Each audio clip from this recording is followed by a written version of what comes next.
Think beyond a degree. Build real impact. Shape your future with an MBA. From IILM University.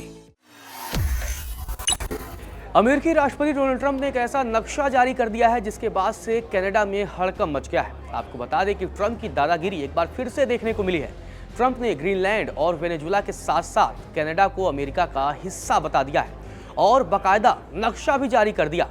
इन तस्वीरों में देखिए किस तरीके से ट्रंप ने नक्शा जारी किया है और कनाडा को अमेरिका का हिस्सा बता दिया है।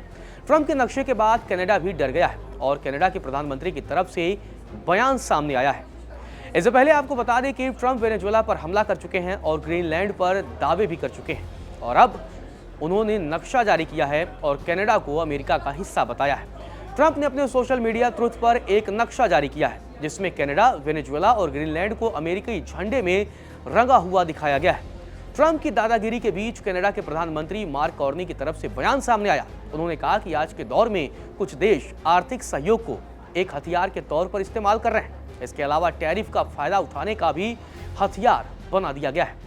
ट्रंप के नक्शे के बीच दावोस पहुंचे मार्क कार्नी ने सीधे शब्दों में कहा कि छोटे और मध्यम वर्गीय ताकत वाले देशों को एकजुट होना चाहिए और मुकाबला करना चाहिए। कनाडा के प्रधानमंत्री मार्क कार्नी ने कहा कि आज के दौर में कुछ देश आर्थिक सहयोग को एक हथियार के तौर पर इस्तेमाल कर रहे हैं। इसके अलावा टैरिफ को फायदा उठाने का हथियार बना दिया है। इस तरह सप्लाई चेन बाधित हो रही है और कुछ देश इस स्थिति का फायदा उठा रहे हैं। अब बड़ा सवाल यह है कि आखिर कनाडा के प्रधानमंत्री मार्क कार्नी चिंतित क्यों हैं? दरअसल ग्रीनलैंड और वेनेजुएला को लेकर अमेरिकी नीति से कनाडा आशंकित है, वो डरा हुआ है। कनाडा को डर सता रहा है कि ट्रंप की बात कभी भी हकीकत में तब्दील हो सकती है, क्योंकि ट्रंप पहले वेनेजुएला के साथ इस तरीके की हरकत कर चुके हैं और वेनेजुएला के राष्ट्रपति मादुरो को गिरफ्तार भी करवा चुके हैं। कनाडा ने दक्षिणी बॉर्डर को मजबूत करने के लिए $1 अरब की रकम भी खर्च की है। वहीं ट्रंप ने जो तस्वीर साझा की है उसमें वह नाटो नेताओं के साथ अपने ओवल ऑफिस में बैठे दिखाई दे रहे हैं। इसमें फ्रांस के राष्ट्रपति इमैनुअल मैक्रों, इटली के प्रधानमंत्री जॉर्जिया मेलोनी, ब्रिटेन के प्रधानमंत्री कियर स्टारमर, यूरोपीय आयोग की अध्यक्ष Ursula von der Leyen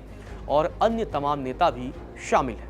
Canada के संबंध में ट्रंप ने पिछले वर्ष भी एक सुझाव दिया था कि वह अमेरिका का 91वां राज्य बन जाए, लेकिन चुनाव जीतने के तुरंत बाद प्रधानमंत्री मार्क कार्नी ने मई में अपनी पहली ही प्रेस कॉन्फ्रेंस में ट्रंप के इस सुझाव को सिरे से खारिज कर दिया था और कहा था कि इच्छाओं और वास्तविकता के बीच फर्क किया जाना चाहिए।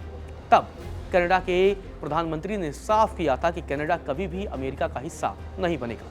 वहीं मंगलवार को अमेरिकी राष्ट्रपति ने नाटो महासचिव मार्क रूटे के साथ ग्रीनलैंड के बारे में टेलीफोन पर भी बातचीत की है और कहा कि वह दावोस में कई पार्टियों के साथ मुलाकात करेंगे।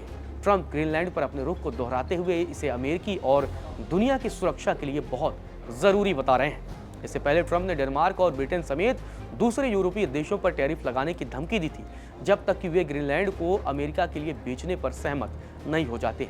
गौरतलब है कि ट्रंप टैरिफ का इस्तेमाल कई बार धमकियों के लिए करते हैं।